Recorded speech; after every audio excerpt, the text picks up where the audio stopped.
শুনুন, বাদ মাগরিব ঈমান এবং আমলের কথা হবে। আপনারা সকলে বসে যাবেন, ইনশাআল্লাহ অনেক ফায়দা হাসিল হবে। আসে কি আসে না কথা বলেন? এখন ও বেচারা করেছে কি, নতুন নবমুসলিম হয়েছে, বেশ ভালো মাশাআল্লাহ, দিনের প্রতি টান আছে, মহব্বত আছে, ও তখন বসে গেছে। একটু পর তখন যিনি তাবলিগ জামাতের আমির, উনি তখন বলছে, বাবা তুমি শুনলাম নতুন নবমুসলিম হয়েছ? হ্যাঁ জি উস্তাদ, নতুন নবমুসলিম হয়েছি। তো বাবা নিজে জাহান্নামের আগুন থেকে বাঁচতে হবে, মানুষকে জাহান্নামের আগুন থেকে বাঁচাতে হবে, এই জন্য তোমাকে চিল্লাতে যেতে হবে, মানুষকে দাওয়াত দিতে হবে, মানুষকে দিনের পথে আনতে হবে। নতুন নবমুসলিম, তার ইমানি জজবা আলাদা। ওইটা ঠিকই তো বলছে। তো হুজুর এখন কি করতে হবে? ওইটা তোমার নামটা কিন্তু এক চিল্লা লিখে নিলাম। ঠিক আছে, লিখে নেন। গোটা জীবন তো দিয়েছে ইসলামের জন্য, এক চিল্লার কি? নাম লিখে দিয়েছে। কিছুদিন বেচারা চিল্লায় চলে গেছে, জুব্বা হাব্বা তসবিহ তাহলিল করে উনি চলে আসছেন। এসে তখন পাশের মসজিদে নামাজ পড়তে শুরু করেছেন। ওই মসজিদের ইমাম তো বলছে, বাবা তুমি তো নবমুসলিম না? হ্যাঁ হ্যাঁ উস্তাদ আমি নবমুসলিম। আচ্ছা তুমি এই তাবলিগে গিয়েছিলে না? জি জি জি জি উস্তাদ তাবলিগে গিয়েছিলাম। তো কোন তাবলিগ? সাতপন্থী না জুবায়ের পন্থী?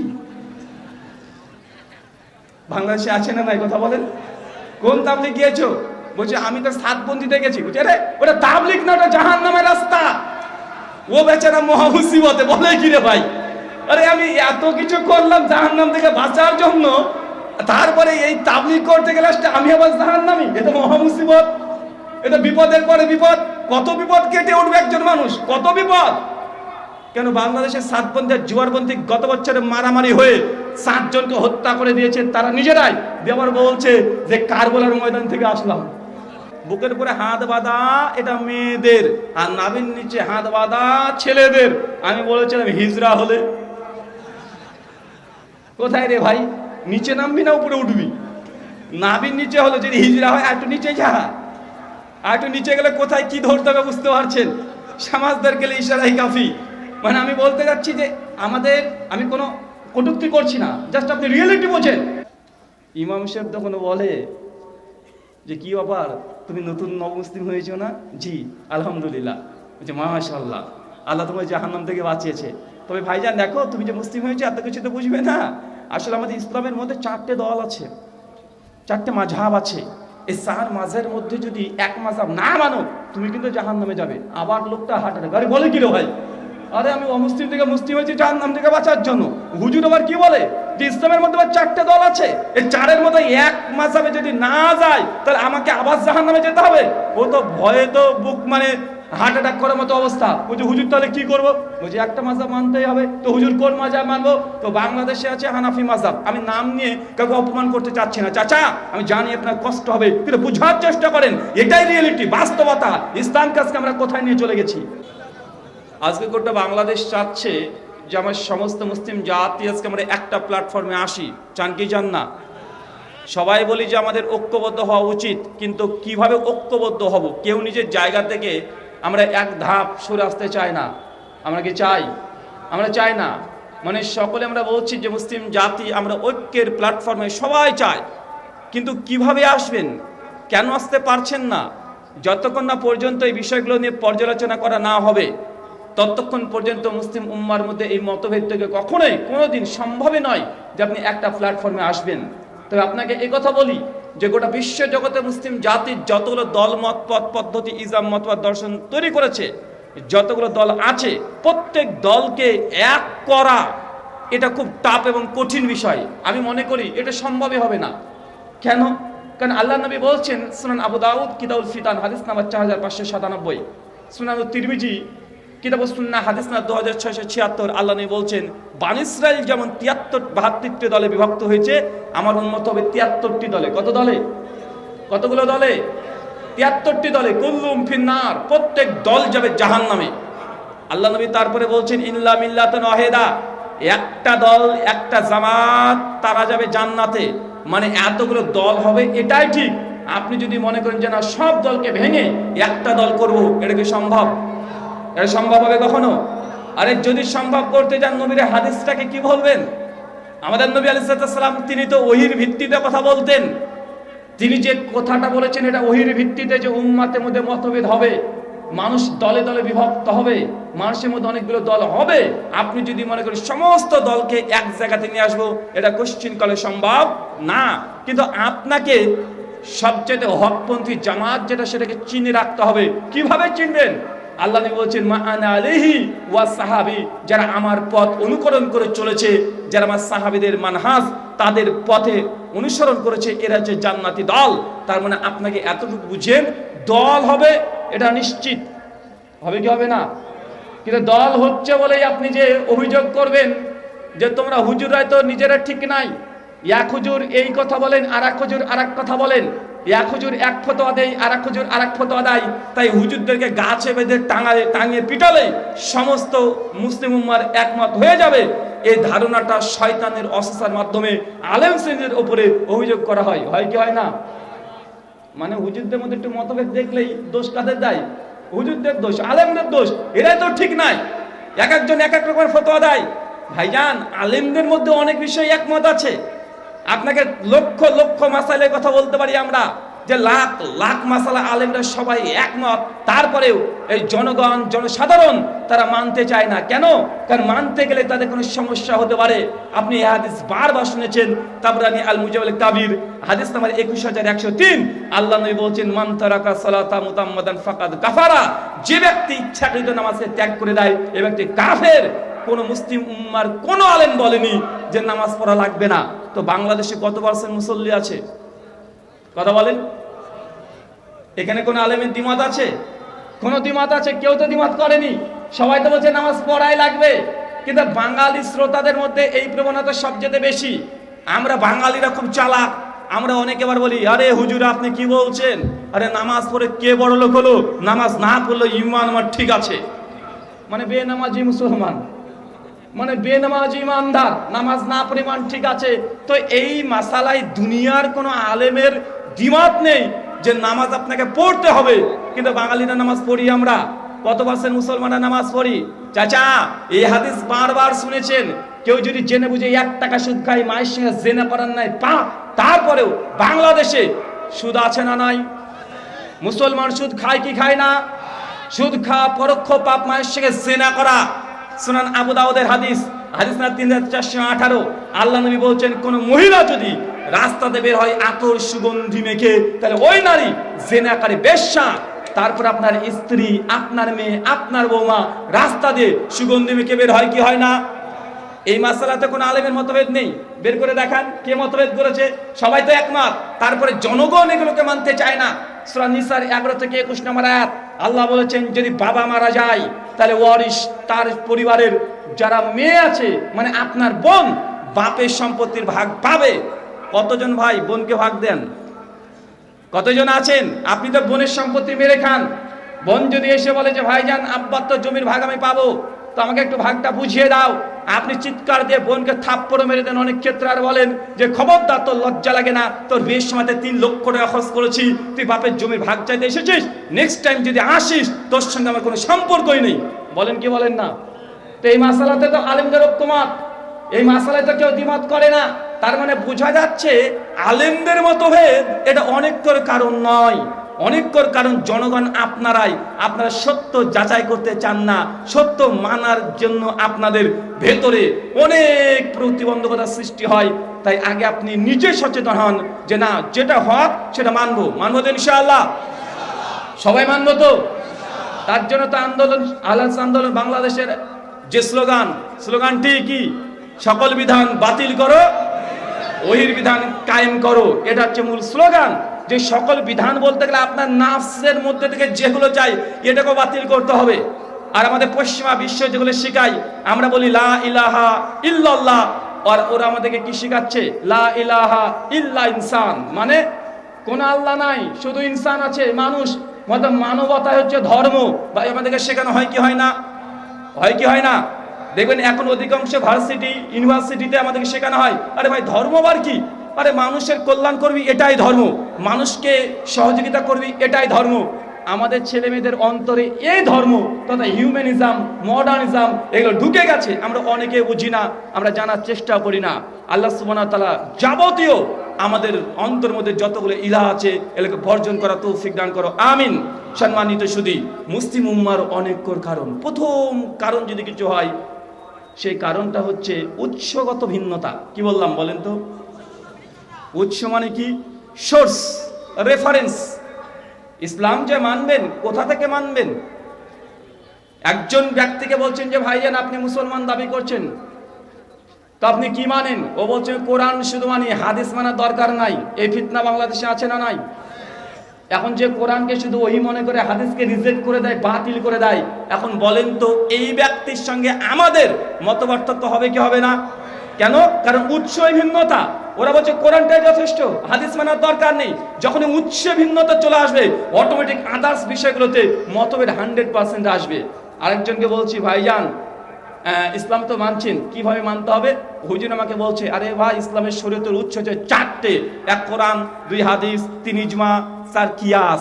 এই যে মিলাদ করছেন কোথায় আছে? জানি কোরআন হাদিসে নাই, এটা কিয়াসে আছে, মানে কিয়াস শরীফ। ভাই বলে কি বলে না, কথা বলে?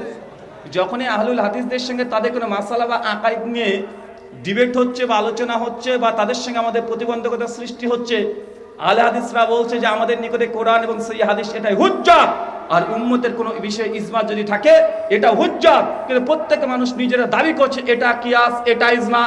যতগুলো শিরক এবং বিদাত আছে, ইজমা কিয়াসের ক্যাটাগরি ফ্যাকাল্টিটা ফেলে দিয়ে ওটা জায়েজ করে নিয়ে চলে যাচ্ছে, আছে না নাই? তার মানে উৎসগত ভিন্নতা হলেই অটোমেটিক মতভেদ তৈরি হয়ে যাবে। যদি মুসলিম উম্মাহ উৎস যদি সবার এক হতো, এত দল, এত মত, এত পার্থক্য হতো না। আল্লাহ নবীর সেই হাদিস মুয়াত্তা মালিক হাদিস নাম্বার 1664, মিশকাত হাদিস নাম্বার 186, শেখ আলবানী সনদকে মুরসাল সহিহ বলেছেন। এর মুসনাদ হাদিস আছে মুস্তাদরাক আল হাকিম হাদিস নাম্বার 364। আল্লাহ নবী বলছেন তারাকতু ফিকুম আমরাইন, আমি তোমাদের মধ্যে দুটো জিনিস ছেড়ে গেলাম। এক কিতাব আল্লাহ, আল্লাহর কিতাব। 2 কি? কথা বলেন। 2 কি? সুন্নাতে রাসূলুল্লাহ আর নবীর সুন্নাত। নবী বলছে দুটো জিনিস ছেড়ে গেলাম। এক শ্রেণীর মানুষ বলছে না একটা জিনিসকে আঁকড়ে ধরতে হবে, আর একজন বলছে 4টে জিনিসকে আঁকড়ে ধরতে হবে। যখন 4টে জিনিসকে আপনি আঁকড়ে ধরেছেন, তারপরে বলছে শুধু এই 4টাকে ধরলেই হবে না, এর উপরে আবার 4টা মাযহাব আছে, তার মধ্যে যে কোনো একটা মানতে হবে। বলা হয় কি হয় না? আবার 4টে মাযহাব তো মানলাম, বলছে 4 মাযহাব মেনে শুধু ক্ষান্ত হতে হবে না, এর মধ্যে আবার 4 তরিকা আছে না নাই? 4 তরিকা মেনেছেন, ওই 4 তরিকা বলছে এরপরে শুধু 4 তরিকা মানলে হবে না, লোকাল পীর সাহেবের কাছে বায়াত হতে হবে। তারপরে শুরু হয়ে গেল বাংলাদেশের যত 10 লাখ পীর আছে, এতগুলো পীর আর এতগুলো তরিকা। ভাই বলেন তো এখন ইসলামের আপনি পাবেন কোথা থেকে? এটা মহা মুসিবত রে ভাই। একটা যদি অমুসলিম আজকে যদি বলে যে ভাইজান আমি কালেমে শাহাদাত পাঠ করতে চাই, ইসলাম ধর্ম গ্রহণ করতে চাই, উনি ইসলাম ধর্ম গ্রহণ করবে, তখন কোথায় যাবে? ইসলাম ধর্ম তো গ্রহণ করেছে, বেশ ভালো কথা। এখন এই ইসলাম ধর্ম গ্রহণ করেছে ডাক্তার জাকির নায়েকের ধরেন কোনো বক্তব্য শোনার পরে ডাক্তার জাকির নায়েকের একটা বক্তব্য আছে দেখবেন মুসলিম উম্মার একতা। এই বক্তব্যের মধ্যে তিনি প্রায় 1 ঘন্টা আলোচনা করার পর তিনি বলছেন যে সালাতের মধ্যে সহিহ বুখারী 780 নম্বর হাদিস, জোরে আমিন বলতে হবে। 780, 81, 82, 83। ডাক্তার জাকির নায়েক বলছেন বাম হাত ডান হাতের উপর রেখে আলা সাদরিহি, বুকের উপরে বাঁধবেন। আবু দাউদ 759, সহিহ খুজাইমা 479। তিনি এই আলোচনা শুনে একজন অমুসলিম নতুন ইসলাম নিয়ে এসেছেন, ইসলাম কবুল করেছে। কবুল করার পরে যদি এলাকার আমাদের আশেপাশে যেসব মসজিদ আছে ওই মসজিদে যদি সালাত আদায় করতে যায়, ইমাম সাহেব বলেছেন গায়রিল মাগযুবি আলাইহিম ওয়াজ-যালিন, আর ওই নবমুসলিম বলেছে আমিন। ইমাম নামাজের সালাম ফিরানোর শেষে কে রে তুই কে রে, কোথা থেকে আসলি? মঞ্চ মঙ্গল গ্রহ থেকে এসেছে। ভাই এমন আছে না নাই, কথা বলেন? আমিন বলার জন্য হাজার হাজার যুবকদেরকে মসজিদে ইমাম সাহেব, খতিব সাহেব, এলাকার সমাজের মানুষ তাকে পিটিয়েছে, এর দৃষ্টান্ত আছে না নাই? এখন কোন নবমুসলিম যদি আমিন বলে তাকেও বিপদে ফেলে দেয়, ও বিপদে পড়ে যায়। ইমাম সাহেব তখন বলে যে কি ব্যাপার, তুমি নতুন নবমুসলিম হয়েছো না? জি আলহামদুলিল্লাহ। বলছে মাশাআল্লাহ, আল্লাহ তোমার জাহান্নাম থেকে বাঁচিয়েছে। তবে ভাইজান দেখো তুমি যে মুসলিম হয়েছে এত কিছু তো বুঝবে না। আসলে আমাদের ইসলামের মধ্যে 4টে দল আছে, 4টে মাযহাব আছে। এই 4 মাযহাবের মধ্যে যদি এক মাযহাব না মানো তুমি কিন্তু জাহান্নামে যাবে। আবার লোকটা হাঁটাটা গাড়ি বলে কি রে ভাই, আরে আমি অমুসলিম থেকে মুসলিম হয়েছি জাহান্নাম থেকে বাঁচার জন্য। হুজুর আবার কি বলে যে ইসলামের মধ্যে আবার 4টে দল আছে, এই 4-এর মধ্যে এক মাযহাবে যদি না যায় তাহলে আমাকে আবার জাহান্নামে যেতে হবে। ও তো ভয়ে তো বুক মানে হার্ট অ্যাটাক করার মতো অবস্থা। বলছে হুজুর তাহলে কি করবো? বলছে একটা মাযহাব মানতেই হবে। তো হুজুর কোন মাযহাব মানবো? তো বাংলাদেশে আছে হানাফি মাযহাব। আমি নাম নিয়ে কাউকে অপমান করতে চাচ্ছি না চাচা, আমি জানি আপনার কষ্ট হবে, কিন্তু বুঝার চেষ্টা করেন, এটাই রিয়েলিটি, বাস্তবতা। ইসলাম কাজকে আমরা কোথায় নিয়ে চলে গেছি, কোথায় নিয়ে চলে গেছি। এখন উনি বলছেন যে তাহলে হানাফি মাযহাব বেশি, আলহামদুলিল্লাহ হানাফি হয়ে যাও। এখন হানাফি হয়ে গেছে। কিছুদিন পর বাংলাদেশের জগৎ বিখ্যাত বক্তা, আমি নাম তার নিলাম না, উনি চিৎকার মেরে বলছে যে ব্যক্তি বলে নবীজি মাটির তৈরি সে কাফের, সে জাহান্নামী, তার বউ অটোতলা। ভাই বাংলাদেশে ফতোয়া আছে না নাই? আছে না নাই? আর এই ফতোয়া আছে। ওই বাচ্চারা মুসলিম, ও তো শুনেছে তার মসজিদের খতিবের কাছ থেকে যে নবীজি মাটিরই তৈরি, আর এটাই সে বিশ্বাস করে, অত শত তো বুঝে না। কিন্তু ওই বক্তা তখন রাত্রিবেলাতে চশমা পরে বক্তব্য দিয়ে বলছে যে ব্যক্তি বলবে নবীজি মাটির তৈরি সে কাফের, জাহান্নামী, ইহুদির দালাল, তার বউ অটোতলা। বেচারা শুনে তো ভাবছে কি রে ভাই, এ তো আমি বলি, আমার হুজুরের, আমার মসজিদের হুজুরও বলে। হুজুরের কাছে গিয়েছে, হুজুর এখান থেকে বক্তব্য শুনেন। তো ইনি যে বলছে নবীজি নূরের তৈরি, কিন্তু আপনি বলেছেন মাটির তৈরি, কোনটা ঠিক? ইনিও তো হানাফি, আমরাও তো হানাফি, তো দুই হানাফি, দুই কোয়ালিটি কেন? উনি তখন বলছেন যে বাবা আসলে আমাদের হানাফিদের মধ্যে 4টে ভাগ আছে। কয়টা ভাগ? 4টে ভাগ আছে। হানাফি দেওবন্দি, হানাফি বেরলভি, হানাফি জামাতি, হানাফি ফুরফুরা, আছে না নাই? বলছে এর মধ্যে হক্কানি হানাফি যেটা সেটাকে নিতে হবে। ওরা তো কবর পূজারি, ওরা তো মাজার পূজারি, মানে এই কোয়ালিটির হানাফি বলছে। ভাই আমি কষ্ট দিতে যাচ্ছি না, রিয়েলিটি বুঝেন, এটা চাই না, আপনাকে আয়না দেখাচ্ছি, আপনি কষ্ট পেন না, কষ্ট পাওয়ার জন্য বলছি না। আল্লাহ নবী বলেছেন 73টা দল হবেই হবে, 72টা যাবে জাহান্নামে, একটা দল যাবে জান্নাতে। এখন এই হাদিস সবাই আমরা বলি, কিন্তু আসলে সে জান্নাতি দলের তাদের যে বৈশিষ্ট্য কি হবে, নবী কোনো নাম বলে যায়নি যে হানাফি বা আহলে হাদিস। নবী বৈশিষ্ট্য বলে গেছে। কি বলে গেছে? কথা বলেন।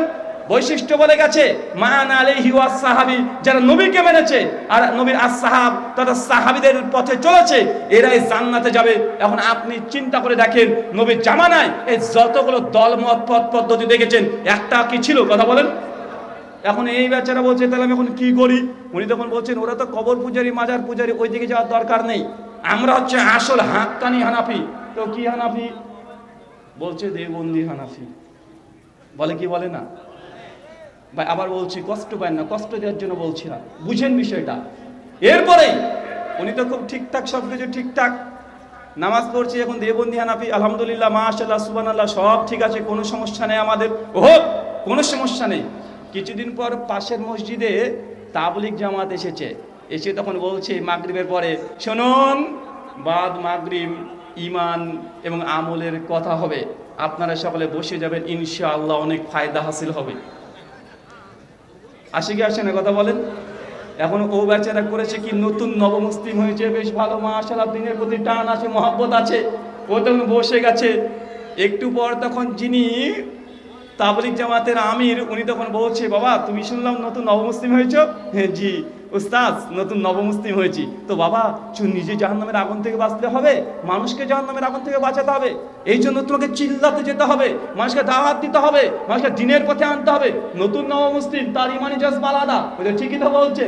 তো হুজুর এখন কি করতে হবে? বলছে তোমার নামটা কিন্তু এক চিল্লা লিখে নিলাম। ঠিক আছে, লিখে নেন, গোটা জীবন তো দিয়েছে ইসলামের জন্য, এক চিল্লার কি? নাম লিখে দিয়েছে। কিছুদিন বেচারা চিল্লায় চলে গেছে, জুব্বা হাব্বা তসবিহ তাহলিল করে উনি চলে আসছেন।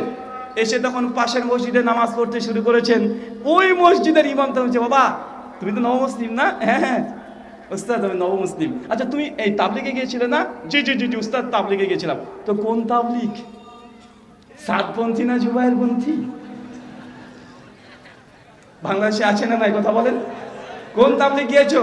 বলছে আমি তো সাতপন্থীতে গেছি। বলছে আরে ওটা তাবলিগ না, ওটা জাহান্নামের রাস্তা। ও বেচারা মহা মুসিবতে, বলে কি রে ভাই, আরে আমি এত কিছু করলাম জাহান্নাম থেকে বাঁচার জন্য, তারপরে এই তাবলিগ করতে গেলে আমি আবার জাহান্নামী? এটা মহা মুসিবত, এটা বিপদের পরে বিপদ। কত বিপদ কেটে উঠবে একজন মানুষ, কত বিপদ। কেন বাংলাদেশের সাতপন্থী আর জুয়ারপন্থী গত বছরে মারামারি হয়ে 7 জনকে হত্যা করে দিয়েছে তারা নিজেরাই, দিয়ে আবার বলছে যে কারবালার ময়দান থেকে আসলাম। চিন্তা করতে পারছেন মানে ইসলামটাকে কোন পর্যায়ে আমরা নিয়ে গেছি? এটা হাস্যকর না, এটা লজ্জাকর। মুসলিম জাতির জন্য লজ্জা যে আমরা কোন পর্যায়ে ইসলামটাকে নিয়ে চলে গেছি। আচ্ছা বুঝলাম সাতবন্দি জুয়ারবন্দি মারামারি যা করছে সবই ঠিক আছে, এখন বলছে যে বুঝলাম এ তো হলো এই, আরো আছে, এখন এখানেই শেষ না। বাংলাদেশে বরিশালের বড় হাক্কানি পীরের ওখানে চলে গেছে বক্তব্য শুনতে, আর পীর সে বক্তব্য দিয়ে চিৎকার মেরে বলছে, শোনেন, যার পীর নাই তার পীর শয়তান, পীর ধরা ফরজ, না ধরলে জাহান্নামী। বাংলাদেশে কত আছে না নাই? বেচারা নবমুসলিম ভাবে, আরে ভাই আমার তো কোনো পীর নাই, তাহলে আমার পীর কি শয়তান? আরে আমার তো কোনো পীর ধরিনি, তাহলে আমি আবার জাহান্নামে। বেচারা জাহান্নাম থেকে উঠতেই পারে না। ওই যে হুজুরের কাছে যায় সেই ওকে জাহান্নামে পাঠিয়ে দেয়। আর ও এসে যে জান্নাত চাওয়ার জন্য ইসলাম গ্রহণ করেছে, আর মানুষটাকে এই দরজায় ওই দরজায় মানে নিয়ে ঘুরিয়ে বেড়াচ্ছে। ভাই আছে না নাই?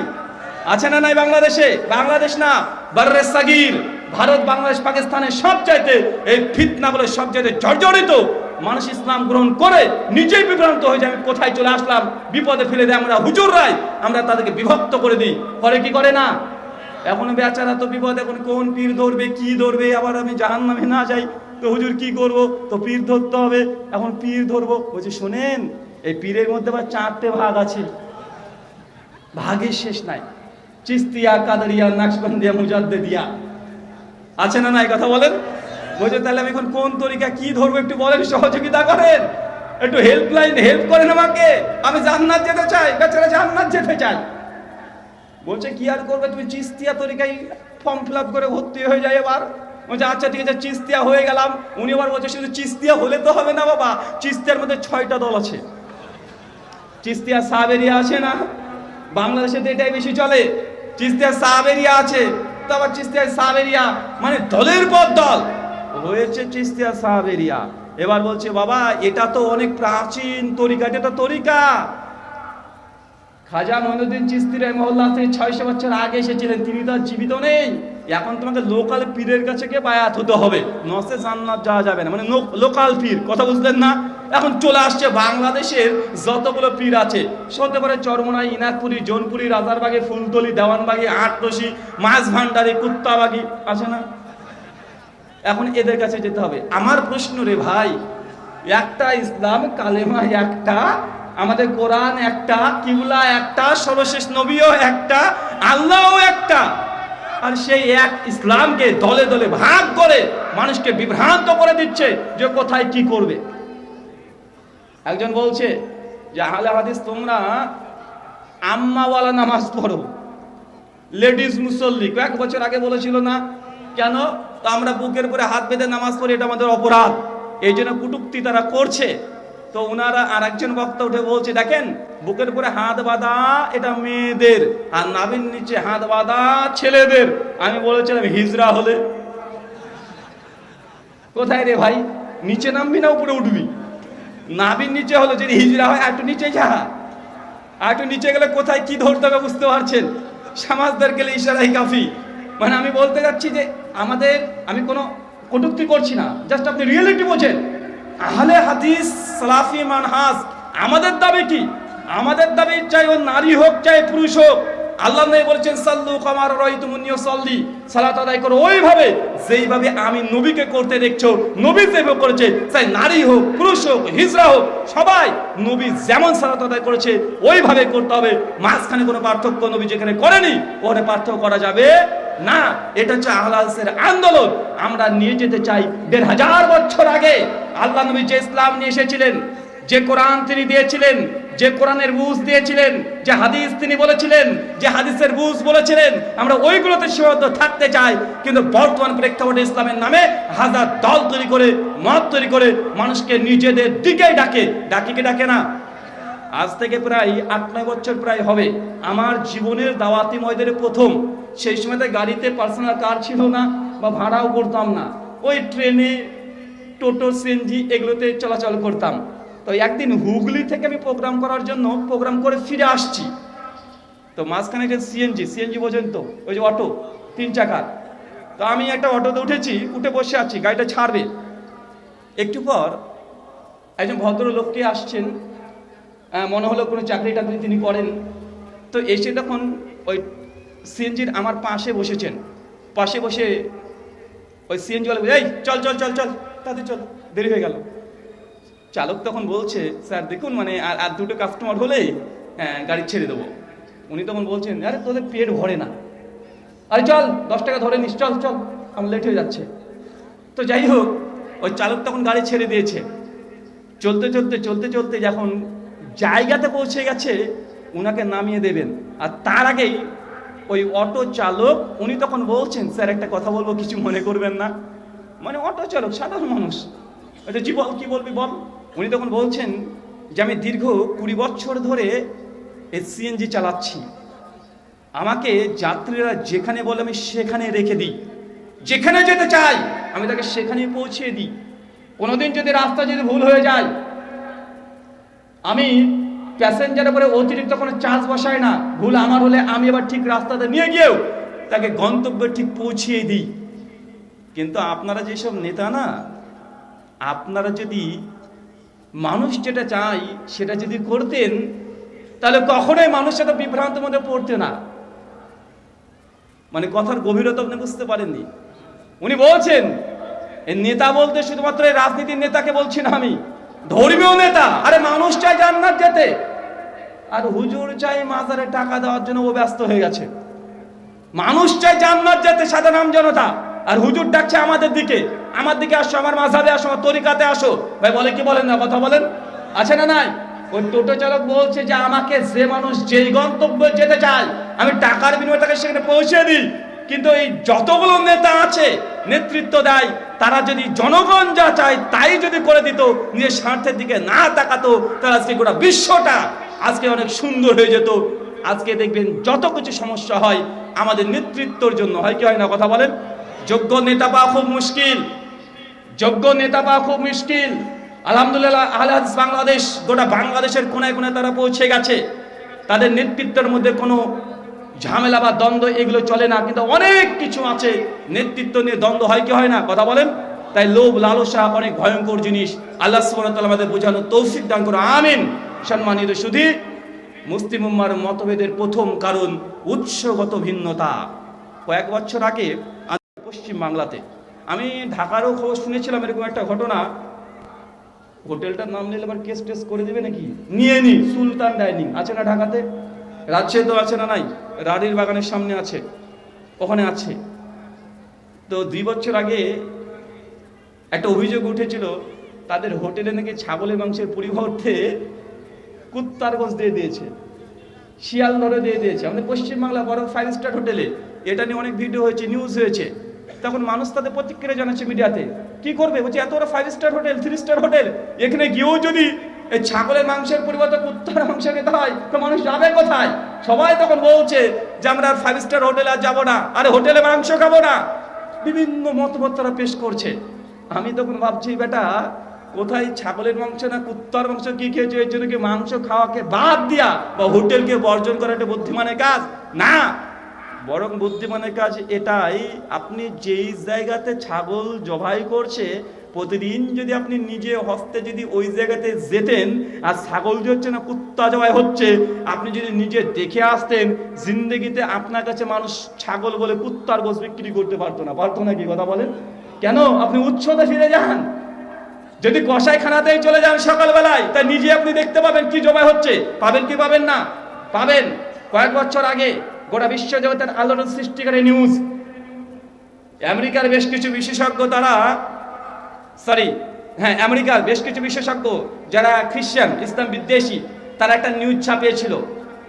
নিউজে তারা বলছে যে জমজমের পানির মধ্যে আর্সেনিক পাওয়া গিয়েছে। কি পাওয়া গিয়েছে?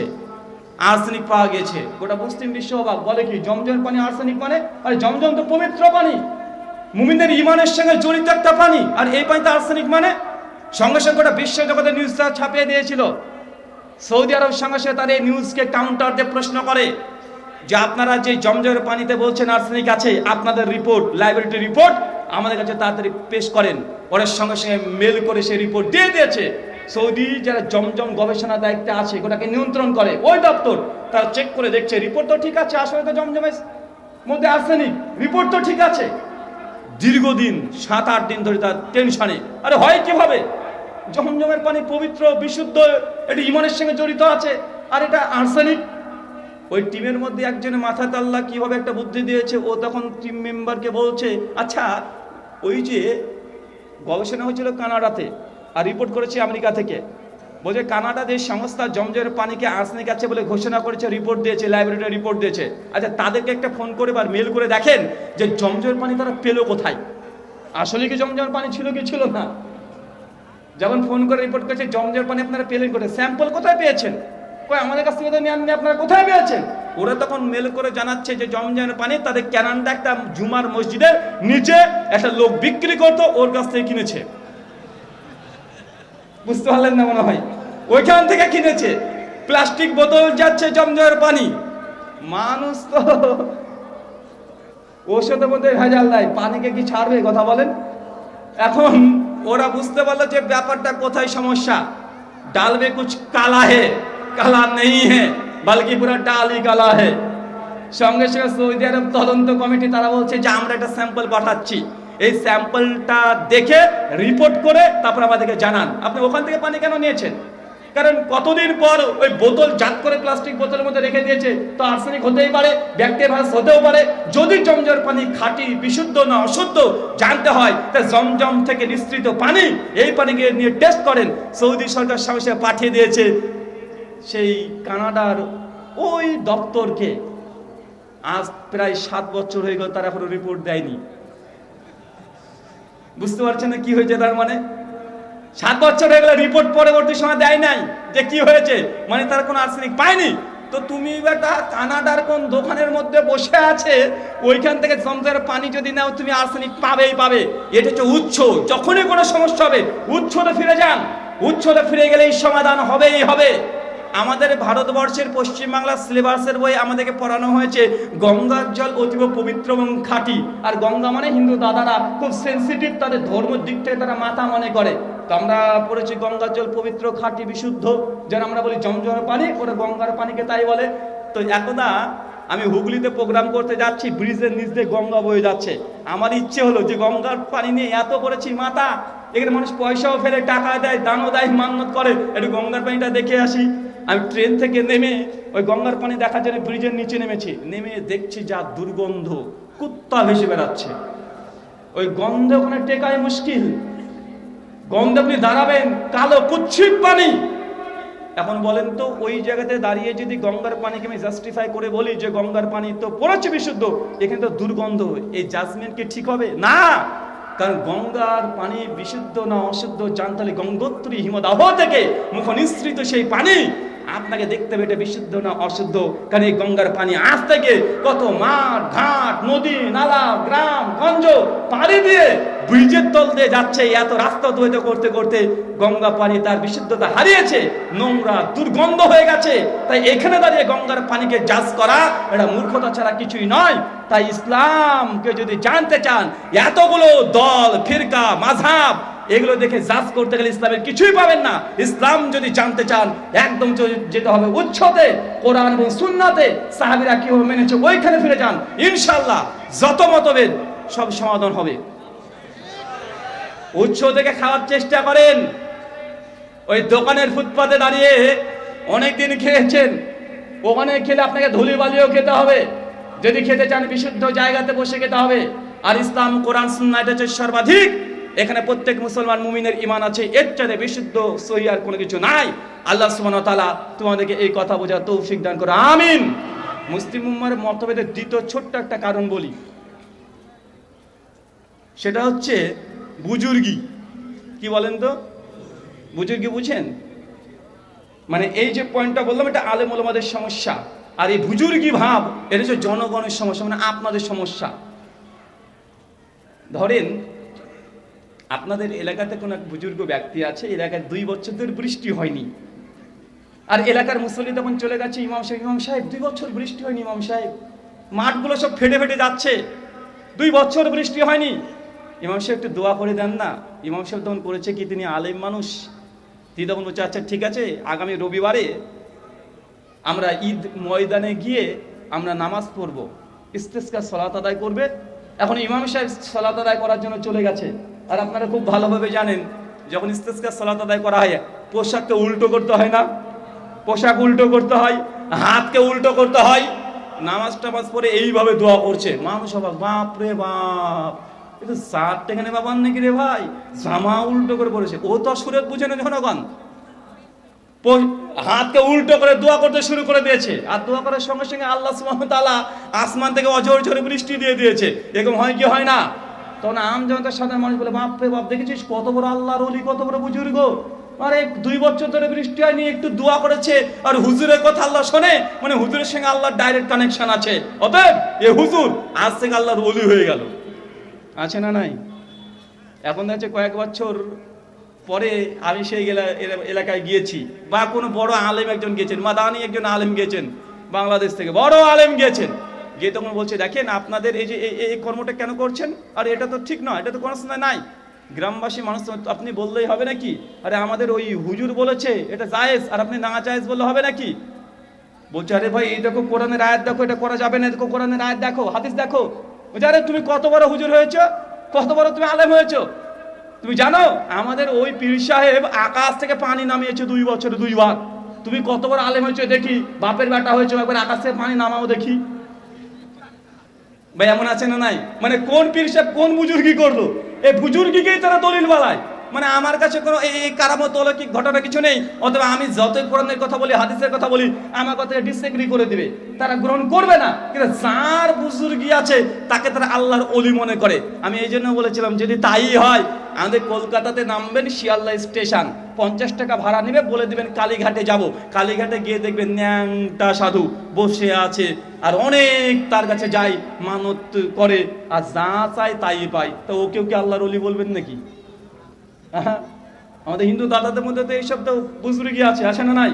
খ্রিস্টান ব্যাপটিস্ট চার্চে চলে যাবেন, সেখানে অনেক বুজুর্গি দেখে। ভাইজান বুজুর্গি কখনো সত্যের মানদণ্ড নাই। বুজুর্গি যদি সত্যের মানদণ্ড হতো, আবু বকর, ওমর, ওসমান, আলী, 4 খলিফায়ে আউয়াল, এই 4 জন খলিফা, এদের চাইতে আশিকে রাসূল, এদের চাইতে মুসলমান সবচেয়ে উচ্চ মানের ইমানদার ব্যক্তি দুনিয়াতে কে আছে? তাদের জীবনীতে কয়টা বুজুর্গি পেয়েছেন? কয়টা পেয়েছেন? পেয়েছেন বুজুর্গি? একজন বক্তা বলছে, বাবারে আমার পীর সাহেব কত বড় আল্লাহর ওলি, এখন ওই করে ওয়াজ করছে। বলছে, একদিন আমরা রাত্রি হতে প্রোগ্রাম করে আসছি, গভীর রাত্রি, ঝড় বৃষ্টি শুরু হয়ে গেছে, কঠিন ঝড় বৃষ্টি। যখন দাঁড়িয়েছি, নদী পার হতে হবে, মাঝপথে দেখছি এত ঝড় বৃষ্টির কারণে নৌকো আছে কিন্তু মাঝি নেই। চিৎকার মেরে ডাকলাম, মাঝি ভাই। মাঝি ভাইয়ের কোনো সারা শব্দ নেই, কোনো মাঝিও নেই। এত ঝড় বৃষ্টি, এত বিদ্যুৎ চমকাচ্ছে চতুর্দিকে, ভীত সন্ত্রস্ত হয়ে গেলাম। পীর সাহেবকে বললাম যে, পীর সাহেব কিভাবে রাত্রি আজকে পার হব? পীর সাহেব তখন বলছে, বাবা তোর কাছে জায়নামাজ আছে? জি পীর সাহেব আছে। বলছে, আমাকে দে এবার। তো জায়নামাজটা দিয়ে দিয়েছি, পীর সাহেব নিচে পেতে দিয়েছেন। তখন পীর সাহেব আমাকে বললেন যে, বাবা তুই জায়নামাজে দাঁড়া, চোখ বন্ধ কর, আর আমার নামকে স্মরণ করতে থাক। আমি সঙ্গে সঙ্গে জায়নামাজে দাঁড়িয়ে পীর সাহেবের নাম স্মরণ করতে শুরু করলাম। পীর সাহেব জায়নামাজে উঠে দাঁড়ালেন, আমি চোখ বন্ধ করে থাকলাম। একটু পর দেখছি জায়নামাজ উঠতে উঠতে উঠতে উঠতে নদী পার করে দিল। এটা হচ্ছে পীর সাহেবের কি আর কারামত। আমি বলেছি, যে বেটা পীর সাহেবের এই কারামতের ঘটনা বর্ণনা করেছে বা লিখেছে, এই বেটা কয়েকশো বার আলিফ লায়লাও দেখেছে। এই আলিফ লায়লার ঘটনাকে পুরোটা ঝেড়ে দিয়েছে। কথা বুঝতে পারছেন না? মানে পুরো আলিফ লায়লার, মানে আগেকার জীবনে, আগেকার যত পীর সাহেব দেখবেন, পীর সাহেব কাসাসুল আম্বিয়া প্রায় 150 পীরের জীবনী আছে। কতগুলো? প্রায় 150 পীরের জীবনী আছে। কাসাসুল আম্বিয়া এই কিতাবের মধ্যে বাংলা বাজার থেকে ছাপানো হয়েছে, বইটা নিয়ে দেখবেন। প্রত্যেক পীরের জীবনীতে কমন কারামত, পীর সাহেব কোনো না কোনো কারণে একবার উড়েছেন। কেন বলেন তো? কেন? কারণ এই পীরগুলো সব আজ থেকে 400 বছর আগেকার, আর সেই সময় বিমান টিমান আবিষ্কার হয়নি। মানুষ আকাশে উড়ার কথা খুব চিন্তা করতে পারতো না, তার কাছে অলৌকিক মনে হতো। তার জন্য পীর সাহেবের জীবনীতে উড়ার ঘটনাগুলো বেশি লিখে রেখেছে, যে কত বড় পীর, পীর মানে উড়তে হবে। আমি এর জন্য বলেছিলাম যে বাংলাদেশে পীর আছে না নাই? হাক্কানি পীর আছে না নাই? আমার সাদা মনে ভাই কাদা নাই। আমি শুধু এটা চাই যে বাংলাদেশ রাজশাহী বিমানবন্দরে পীর সাহেবকে আমার টাকা দিয়েই টিকিট করে দিব, আমিও চাপবো, পীর সাহেবও চাপবে, বিমানে চাপবো। যাব হচ্ছে আর এক পীর সাহেবের যে বিমানবন্দর আছে, কি ঢাকা শাহজালাল বিমানবন্দর আছে না নাই, পীরের নামেই আছে। আকাশপথে যখন মিডিলে থাকবো অনেক উঁচুতে, মাঝপথে পীর সাহেবকে ধাক্কা দিয়ে গেট থেকে নামিয়ে ফেলে দেবো। পীর সাহেবকে শুধু এতটুকু করে দেখাতে হবে, সুন্দর করে বিমানবন্দর ঢাকাতে এসে ল্যান্ড করতে হবে। কারামত তো এটা। আপনাকে যদি বিমান থেকে ফেলে দিই, আপনি কোন দিকে পড়বেন? নিচে তো পড়বেন নাকি? তো নিচে পড়া তো আর কারামত না। কারামত কোনটা? কারামত এটা যে সুন্দর ভাই ধীরে ধীরে আপনি একদম এই ল্যান্ড করবেন। তো এইরকম কোন পীর সাহেব বাংলাদেশে আছে নাকি? তো আগেকার পীর এত কারামত দেখাতে পারতো, এত দেখাতে পারতো। এখনকার পীরদের কারামত নাই কেন রে ভাই? কেন নাই? আগেকার পীর মানে কারামত, এখনকার পীর কোনো কারামত দেখাতে কেন পারে না? আমি গবেষণা করে যা দেখেছি, এর কারণ হচ্ছে এই যে ক্যামেরাগুলো আবিষ্কার হয়েছে যেই দিন থেকে, ওই দিন থেকে পীরের কারামত গায়েব। মানে ক্যামেরা যেদিন থেকে আবিষ্কার হয়েছে সেই দিন থেকে পীর সাহেবের কোনো কারামত আর চলে না। নাই বললে হবে না, এখনকার পীরদের কারামত একটু ভিন্ন, ডিজিটাল। বুঝলি? তুমি জানো আমার পীরের বিরুদ্ধে কথা বললে আমার পীর কি করেছে তুমি জানো? ভাই কি করেছে? বলছে 32 বছর ধরে আমার পীর সাহেব দাঁত মাজে না। এটা হচ্ছে বর্তমান পীরের কারামত। কার কারামত? 34 বছর ধরে আমার পীর সাহেব চুল কাটেনি। চিন্তা কর, চুল কোন দিক দিয়ে কোন দিকে গজাই। এটা হচ্ছে বর্তমান পীরের কারামত। আল্লাহ সুবহানাহু ওয়া তাআলা এসব ফিতনা ফাসাদ থেকে আমাদের রক্ষা করে, সকলে বলি আমিন। সম্মানিত সুধী, দ্বিতীয় যে পয়েন্ট বলেছে, ভেলকিবাজি দেখিয়ে মানুষকে অনেক মানুষ সত্য থেকে বিমুখ করে দেয়। এই ভেলকিবাজির পেছনে পড়েই মানুষ সত্য গ্রহণ করতে চায় না। একজন আলেম যত কোরআন সুন্নাহর কথা বলুক না কেন, মানুষ মনে করে এই ব্যক্তি এত কারামত দেখিয়েছে, এই হচ্ছে আল্লাহর ওলি। কিন্তু এটা সত্য কথা নয়। কখনো অলৌকিক কোনো ক্ষমতা বা পাওয়ার এটা সত্যের প্রামাণিকতা হতে পারে না। আল্লাহ সুবহানাহু ওয়া তাআলা আমাদের আমুন নাস, সাধারণ জনগণকে এইসব কথা বোঝা তৌফিক দান করো, আমিন। সালাফদের ফাহাম, তাদের বুঝ অনুযায়ী আমাদেরকে চলা তৌফিক দান করো, পড়ি আমিন। এই বলে আজকের মতো আলোচনা শেষ করলাম। ওয়ামা আলাইনা ইল্লাল বালাগ।